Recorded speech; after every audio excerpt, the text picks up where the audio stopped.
அக்கா உங்க கடைய பத்தி நல்ல விதமா சொன்னாங்க. கறி நல்லா இருந்தா வார வாரம் உங்க கடைக்கே வரேன். இந்தாங்க.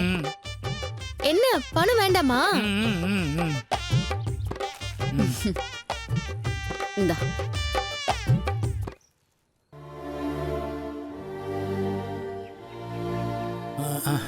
அப்பாடா, இந்த பொண்ணு வேற வாரம் வாரம் வரேன்னு சொல்றா. நம்ம கடையே தெரிஞ்சு போச்சு. இப்ப தப்பிச்சிட்டோம். அடுத்த தடவை கண்டிப்பா மாட்டிக்குவோமே. இதை இப்படியே விடக்கூடாது.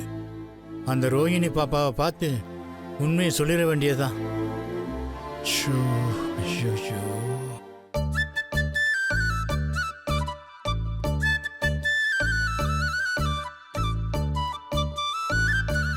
என்னம்மா அது?